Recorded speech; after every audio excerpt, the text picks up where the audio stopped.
Hello again. I'm back. I know, everybody loves that. I'm going to talk about some audiovisual stuff today. I'm also going to talk about one of my favorite areas of books here in the library. We're going to start with some of my favorite documentaries. You know, the weather's been pretty and you're stuck and you don't know what you want to do and you don't really want to read, but you're kind of looking for something else to do. I would recommend watching a documentary. We have several good ones that have come through us the last couple of years. Smash His Camera is about Ron Galella, and this is Jacqueline Kennedy Onassis, in case you don't recognize her. One of his favorite targets, and she took him to court and sued him, and she got an injunction for him to stay away from her children. Not her, but her children, and that happened in the 70s, and that sort of made him really, really famous. And it's about what he's had to do to become a paparazzi.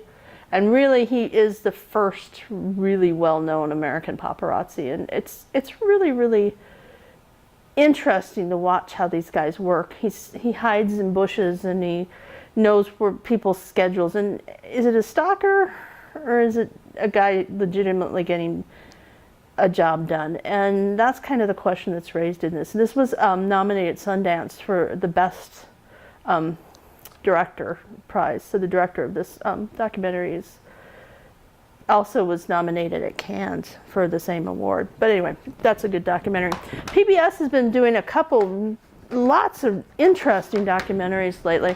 One of them that ran last year is called Inventing David Geffen. And David Geffen, you may know him, you may not know the name might sound familiar. He's a big deal in Hollywood and in the entertainment business. He ran Geffen Records for a long, long, long time. If you follow the tabloids, he was involved with Cher for a long, long time, and then about 15 years ago he came out and he's been involved with a partner for a long time. I believe he married his partner, but it's about his career and what he worked his way out of a mailroom, worked his way up the Hollywood ladder. Some things fell into his lap.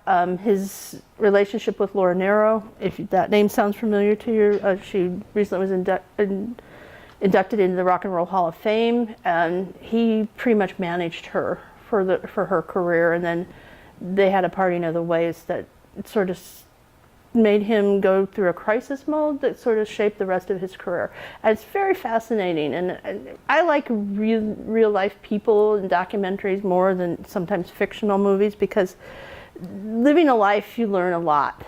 And when people are open, and he's very open in this documentary about his life, and Cher's in it too. She talks about their relationship, so anything with Cher is always good. So PBS also put out several good JFK things last year. This is the JFK American Experience, JFK. The interesting thing about this one is that his sister, the only surviving sibling of the Kennedy family, talks about her brother, and I think that's really fascinating. Jean Kennedy Smith should have her own documentary, and I hope one day they do one about her. But talking about the president as a brother is an interesting thing, and the family doesn't do a lot of interviews except about their service-related stuff and about times, but she talked about him as her brother. It's also, they talked a lot about Kennedy as a man, which a lot of stuff that came out in the last year over the 50th anniversary of the assassination. So that's all interesting. And again, another good PBS documentary. Roman Polanski, Wanted and Desired. You may know Polanski as a film director. You may know him for Scandals. You may know him as he was Sharon Tate's husband at the time that she was murdered. And Polanski's had one H of a life. And to understand this man's life is just, it's almost impossible to understand it. Child of the Holocaust. He lost most of his family in the Holocaust. He traveled from the age of 7. He's pretty much been on his own. He had a father in and out of his life. He found film as an outlet for him to express himself. He is misunderstood by a lot of people. He's in exile in Switzerland now because of events in Los Angeles in the 1970s. He was in the fast crowd. When he was married to Sharon Tate, he was in the hip crowd.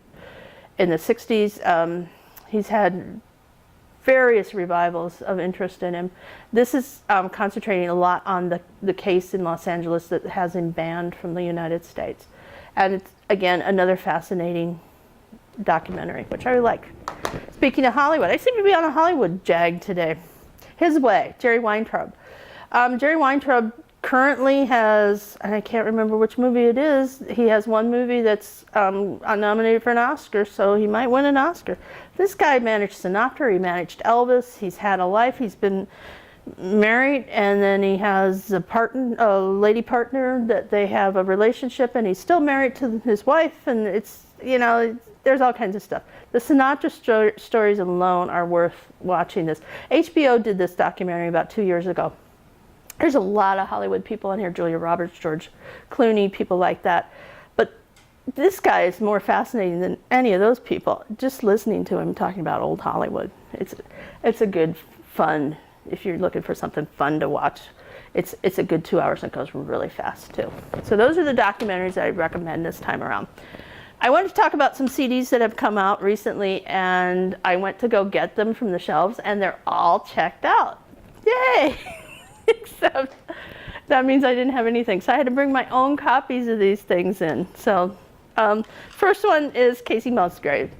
And this is her third record.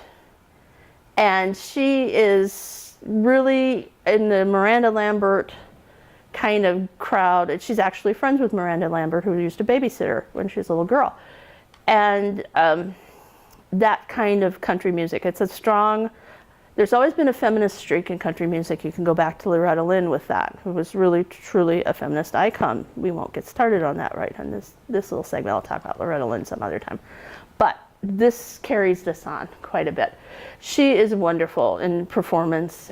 She talks about a lot of different stuff you don't hear in your typical Marina McBride record or something like that. You know, I won't say any names, Reba. But it ain't about happiness and fulfillment and all this. This is about day-to-day living. And country music needs that kick. You don't see it with the guys at all, because they're talking about going down to the river and sitting in the pickup with the babe next to them and drinking a beer. And they drink beers and smoke joints in Kacey's world too, but they also have to deal with working minimum wage jobs and dealing with men that aren't exactly nice to them, or women. You never know with Kacey. But I really like this record. It hit a lot of top 10 lists, and well worth listening to. And you can go back and find her other records too, because I like to listen to early stuff, because sometimes with an artist you hear where the roots are with the stuff that goes really, really successful. That takes us to probably the best record that came out last year, Brandy Clark's 12 Stories.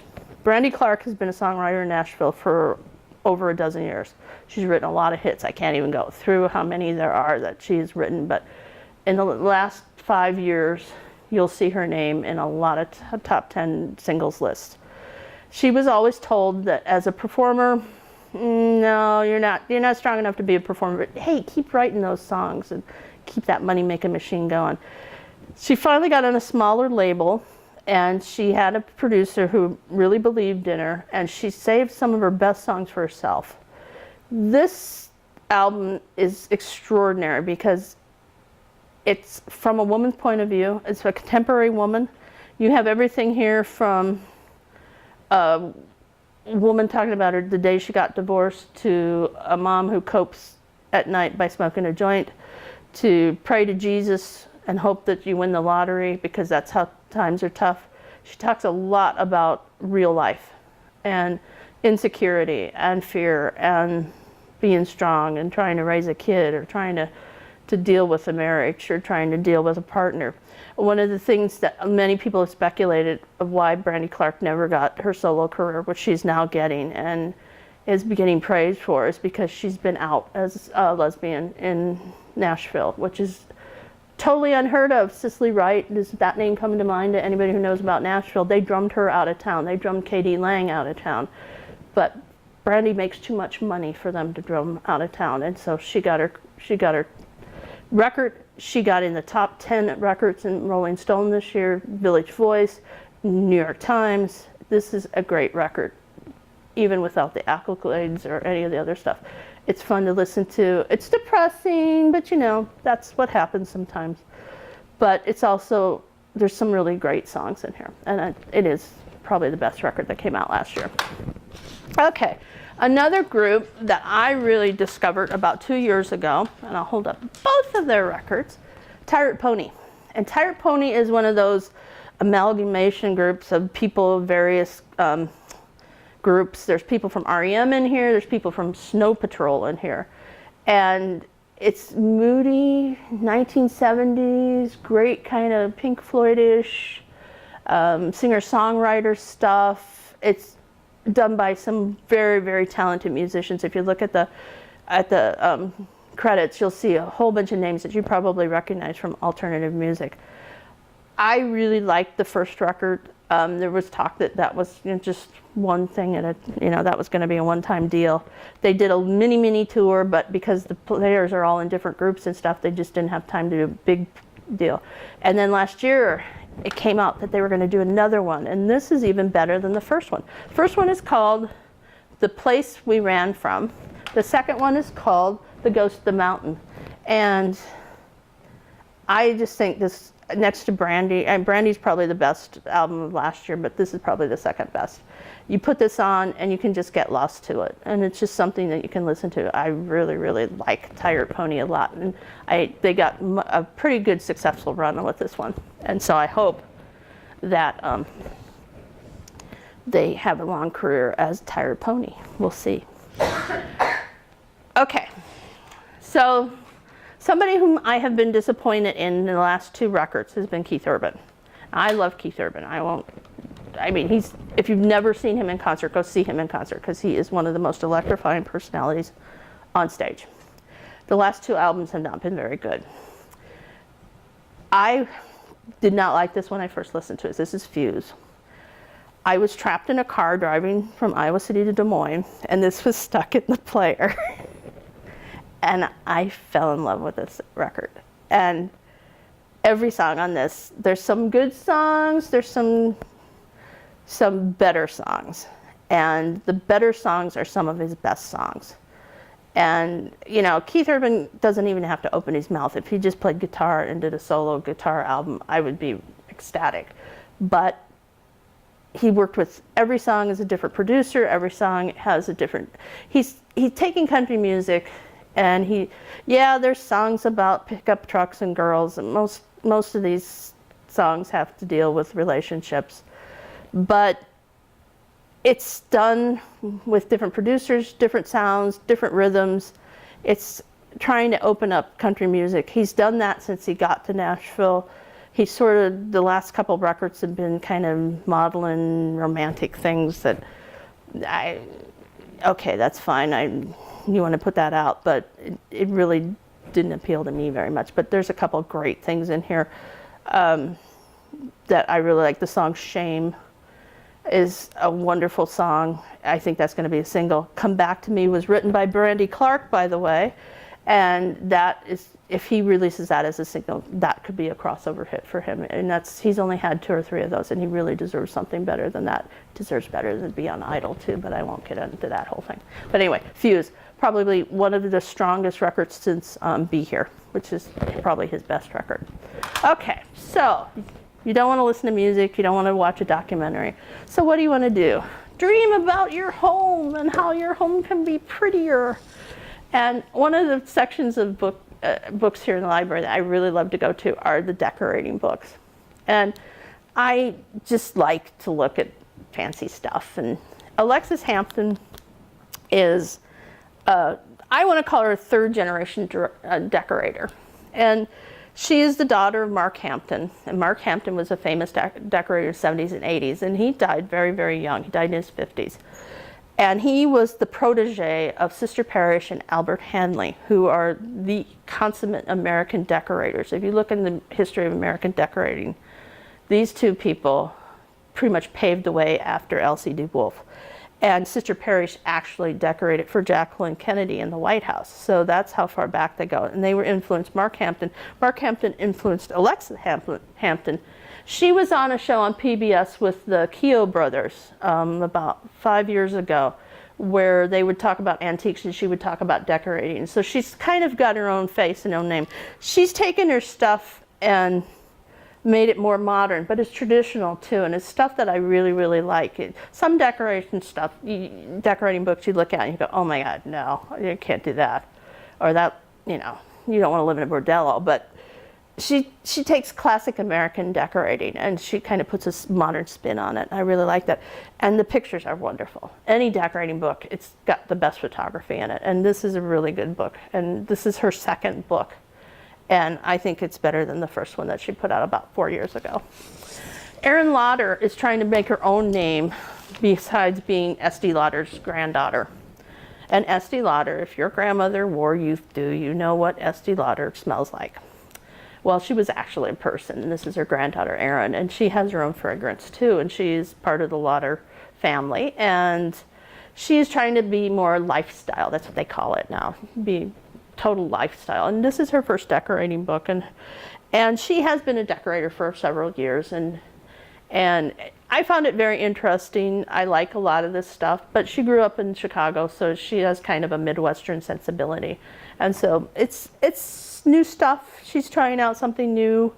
And again, there's so many books in the decorating section that you can learn from and just read and just enjoy and look and say, oh, I'd love to have that bathroom. Oh, I'd love to have that kitchen. And oh, I'd like to have that chair. Sometimes it's easier to look at them than to actually buy them. So these are fun books to look at. And that's it for today.